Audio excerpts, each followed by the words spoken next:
বীর পুরুষ রবীন্দ্রনাথ ঠাকুর। মনে করো যেন বিদেশ ঘুরে মাকে নিয়ে যাচ্ছি অনেক দূরে। তুমি যাচ্ছ পালকিতে মা চড়ে, দরজা দুটো একটুকু ফাঁক করে। আমি যাচ্ছি রাঙা ঘোড়ার পরে, টগবগিয়ে তোমার পাশে পাশে।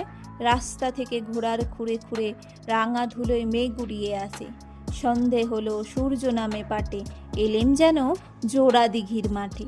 ধু ধু করে যেদিক পানে চাই, কোনোখানে জনমানব নাই। তুমি যেন আপন মনে তাই ভয় পেয়েছো, ভাবছো এলেম কোথা। আমি বলছি ভয় করো না মাগো, ওই দেখা যায় মরা নদীর সোতা।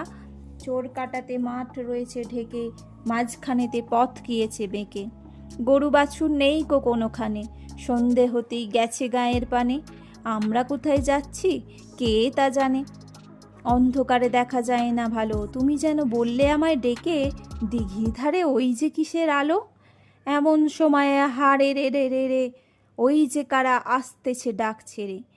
তুমি ভয়ে পালকিতে এক কোণে, ঠাকুর দেবতা স্মরণ করছো মনে। বেয়ারাগুলো পাশের কাঁটা বনে, পালকি ছেড়ে কাঁপছে থর থর।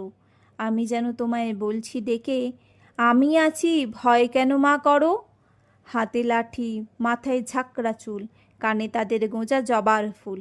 আমি বলি দাঁড়া খবরদার, এক পা কাছে আসিস যদি আর, এই চেয়ে দেখ আমার তলোয়ার, টুকরো করে দেব তোদের সেরে।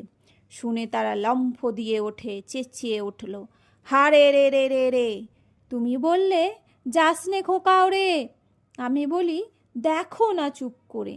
ছুটিয়ে ঘোড়া গেলেম তাদের মাঝে, ঢাল তলোয়ার ঝনঝনিয়ে বাজে। কি ভয়ানক লড়াই হলো মাঝে, শুনে তোমার গায়ে দেবে কাঁটা। কত লোক যে পালিয়ে গেল ভয়ে, কত লোকের মাথা পড়ল কাটা। এত লোকের সঙ্গে লড়াই করে ভাবছো খোকা গেলই বুঝি মরে। আমি তখন রক্ত মেখে ঘেমে বলছি এসে, লড়াই গেছে থেমে। তুমি শুনে পালকি থেকে নেমে চুমু খেয়ে নিচ্ছ আমায় কোলে, বলছো ভাগ্যে খোকা সঙ্গে ছিল, কি দুর্দশাই হতো তা না হলে। রোজ কত কি ঘটে যাহা তাহা, এমন কেন সত্যি হয় না হা। ঠিক যেন এক গল্প হতো তবে, শুনতো যারা অবাক হতো সবে। দাদা বলতো কেমন করে হবে, খোকার গায়ে এত কি জোর আছে। পাড়ার লোকে সবাই বলতো শুনে, ভাগ্যে খোকা ছিল মায়ের কাছে।